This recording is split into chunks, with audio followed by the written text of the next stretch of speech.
전기차 올인, 유럽의 몰락과 일본 자동차 제국의 치명적인 나태함. 여러분 안녕하십니까? 오늘 우리는 세계 자동차 산업을 뒤흔들고 있는 거대한 폭풍 속에서 한때 무적처럼 여겨졌던 글로벌 자동차 제국들이 어떻게 서서히 흔들리고 침몰해가고 있는지 그 깊고도 아픈 실태를 자세히 들여다보려 합니다. 이 이야기는 단순히 몇몇 기업의 실적 악화나 전략 실패를 넘어 기술 패권의 이동, 오랜 전통과 혁신 사이의 갈등, 규제의 이상과 시장 현실의 괴리, 그리고 국가 경제와 산업 생태계 전체의 미래를 결정짓는 중대한 전환점에 대한 이야기입니다. 변화의 속도가 점점 빨라지는 오늘날 과거의 영광에 안주하는 것이 얼마나 위험한 함정인지 우리는 이 과정을 통해 뼈저리게 깨닫게 될 것입니다. 최근 유럽에서 전해진 충격적인 소식은 자동차 업계 전체를 얼어붙게 만들었습니다. 푸조, 시트로엔, 피아트, 크라이슬러, 지프 등 수많은 브랜드를 아우르는 다국적 거대 그룹 스텔란티스가 2025년 한 해 동안 약 223억 유로, 우리 돈으로 30조 원이 훨씬 넘는 천문학적인 적자를 기록한 것입니다.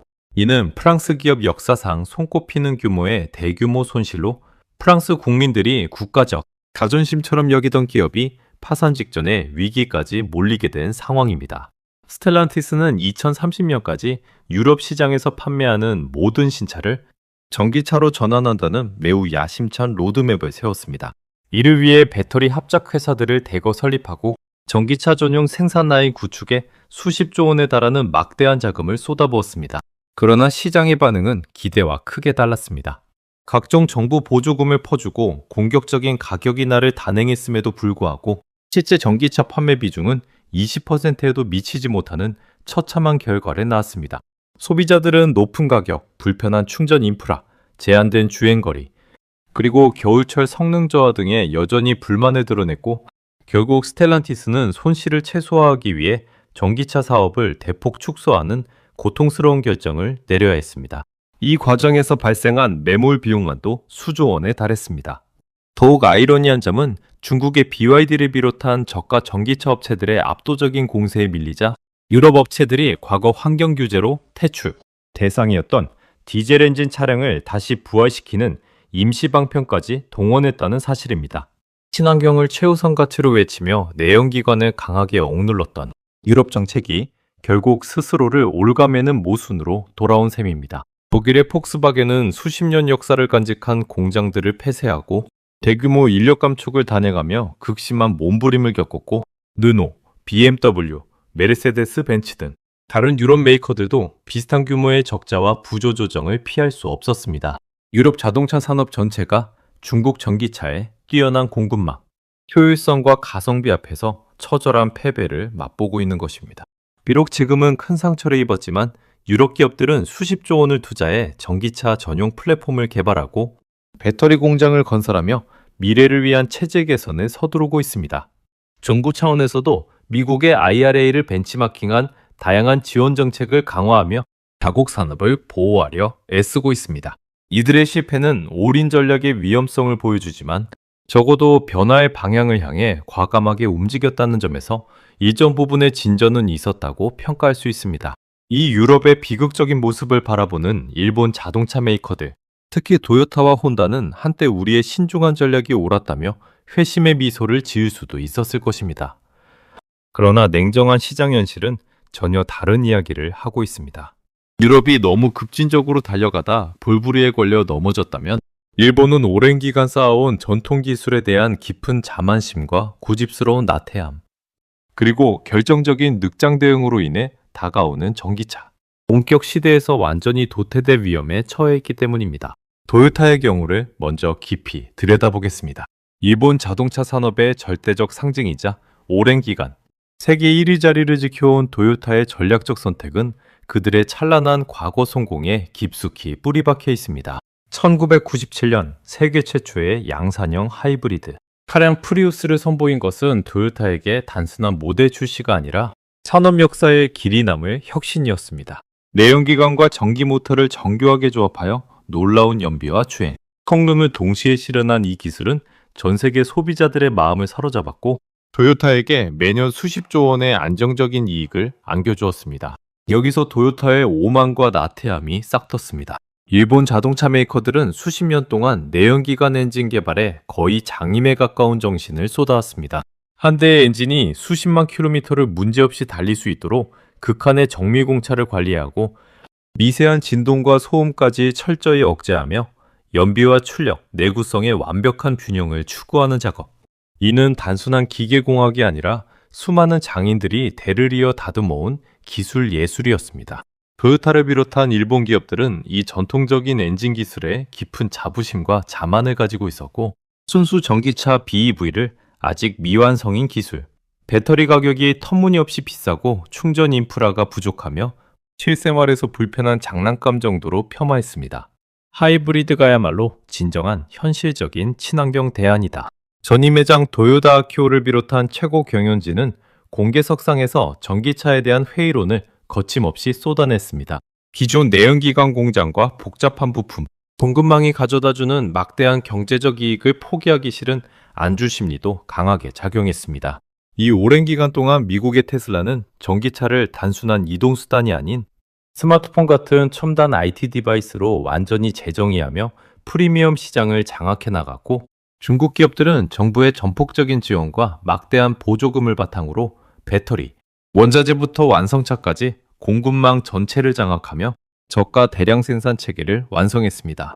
토요타가 뒤늦게 시장에 내놓은 첫 순수 전기차 BZ4X는 출시 직후 주행 중 바퀴가 빠질 위험이라는 치명적인 결함으로 전 세계적으로 대규모 리콜 사태를 겪으며 품질의 토요타라는 오랜 명성에 씻을 수 없는 타격을 입었습니다. 배터리 관리 시스템 BMS과 차량 소프트웨어 통합 역량에서 테슬라나 중국 선도 업체들과 비교조차 되지 않는 기술 격차를 그대로 드러낸 것입니다. 최근에는 여러 EV 모델을 추가로 출시하며 포트폴리오를 확대하려 노력하고 있지만 전체 판매에서 전기차가 차지하는 비중은 여전히 미미한 수준에 머물러 있습니다.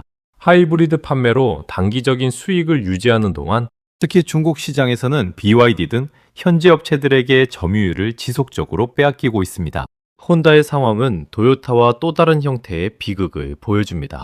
과거 기술의 혼다라는 별명으로 불리며 혁신적인 엔진 개발과 과감한 도전 정신으로 존경받았던 혼다는 전기차 시대를 맞아 갈피를 잡지 못하는 우왕좌왕 행보를 이어갔습니다. 자체 전기차 전용 플랫폼과 배터리 기술을 적극적으로 개발하기보다는 기존 내연기관 사업으로 버티다가 상황을 지켜보겠다는 안일한 태도를 유지했습니다.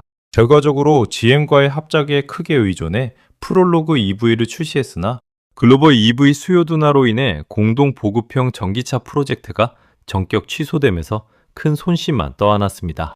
소니와의 합작으로 선보인 아필라 어필라는 차량의 본질적인 주행 성능과 배터리 모터 기술, 혁신 대신 차 안에서 플레이스테이션 게임을 즐기고 고화질 영화를 보는 엔터테인먼트 기능에 치중했습니다. 이는 핵심 기술 경쟁에서 밀리자 화려한 소프트웨어로 시선을 돌린 고육지책으로 평가받고 있습니다.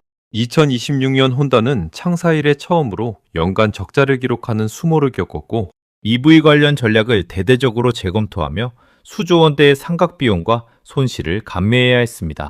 북미 시장을 겨냥한 여러 EV 모델 개발이 취소되고 캐나다에 계획했던 대형 배터리 EV 공장 건설도 무기한 연기되었습니다.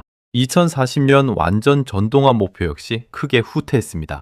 이 모든 것은 일본 자동차 메이커들이 오랜 기간 쌓아온 내연기관 엔진에 대한 장인 정신과 하이브리드 기술 개발에만 집중한 결과입니다. 하이브리드는 분명 성공적인 과도기 기술이었지만 그것에만 매달린 나머지 순수 전기차 플랫폼 개발이 수년 이상 지연되었고 배터리 소프트웨어 분야에서의 기술 축적이 크게 부족해졌습니다. 이 위기는 개별 기업을 넘어 일본 전체 자동차 생태계로 확산되고 있습니다. 일본의 정교한 계열, K레츠 구조로 이루어진 부품, 공급망은 세계에서 가장 복잡하고 정밀한 시스템으로 평가받아 왔습니다. 그러나 내연기관 차량에 3만 개가 넘는 부품이 필요한 반면 전기차는 그 수가 절반 이하로 급감하고 배터리, 모터, 고성능 반도체, 첨단 소프트웨어가 핵심으로 부상합니다. EV 전환을 늦춘 동안 수많은 중소부품 협력사들은 새로운 분야로의 업종 전환 기회를 놓쳤고 연구자석, 배터리 핵심 소재, 차량용 제어 소프트웨어 분야에서 일본의 경쟁력이 급속히 약화되고 있습니다. 이는 서서히 끓는 물속의 개구리와 같은 상황입니다. 현재 하이브리드 차량의 판매 호조로 일시적인 착시 현상이 일어나고 있지만 글로벌 시장이 소프트웨어 중심의 SDV, 소프트웨어, Defined Vehicle로 완전히 재편되는 순간 일본의 전통 내연기관 생태계는 급속한 붕괴를 맞을 수 있습니다. 정치적 경제적 이유로 협력사들의 고용을 보호하려 했던 온정주의가 결국 산업 전체를 갈라파고스 신드롬에 빠뜨린 결과입니다. 지금의 EV 캐즘, 일시적 수요 둔화 현상은 일본 자동차 메이커들에게 주어진 마지막 자비의 시간이자 생존을 위한 골든타임일 수 있습니다. 그러나 이 기간에 하이브리드 전략의 승리라 자축하며 전기차와 소프트웨어 투자에 계속 소극적이라면 본격적인 전기차, 2차 물결이 도래할 때 유럽이 경험한 적자 규모를 훨씬 뛰어넘는 치명적인 위기가 찾아올 것입니다. 그것은 단순한 손실이 아니라 기업과 산업 전체의 생존 자체가 위협받는 제국의 종말이 될 수 있습니다. 과거 소니가 워크맨의 성공에 취해 MP3 플레이어와 스마트폰의 물결을 외면하다 애플과 삼성에게 시장을 내준 비극을 우리는 분명히 기억합니다. 기술적 우위에 기반한 오만, 기존 이익 구조를 지키려는 나태함, 변화의 물결을 거부하는 늑장 대응. 지금 일본 자동차 산업은 그와 똑같은 길을 걷고 있는 듯합니다. 유럽 기업들이 중국이라는 거대한 벽에 부딪혀 피를 흘리며 쓰러지는 모습은 섬나라에서 여전히 안일함에 취해 있는 일본. 자동차 제국을 향한 강력한 경고입니다. 시대의 거대한 수레바퀴는 누구의 의지도 상관없이 멈추지 않고 계속 굴러가고 있습니다. 토요타와 혼다가 오랜 엔진 장인 정신의 자만에서 벗어나 하이브리드의 성공이라는 덫을 과감히 떨쳐내고 진정한 멀티 파워트레인 전략과 혁신을 실행할 수 있을지 아니면 과거의 영광스러운 유산으로만 남을지는 오직 그들 스스로의 선택에 달려 있습니다. 자동차 산업은 단순한 이동수단의 생산이 아닙니다. 그것은 한 국가의 경제력, 기술 경쟁력, 그리고 미래 패권을 상징하는 핵심 산업입니다. 유럽의 몰락과 일본의 전략적 후퇴는 우리에게 변화의 물결을 잘못 읽거나 늦게 대응하면 치르는 대가가 얼마나 처절한지를 생생하게 보여주고 있습니다. 앞으로 이 산업이 어떻게 재편되고 새로운 승자와 패자가 가려질지 우리 모두가 주의 깊게 지켜봐야 할 중요한 시점입니다. 여러분, 오늘 이야기는 여기까지입니다. 감사합니다.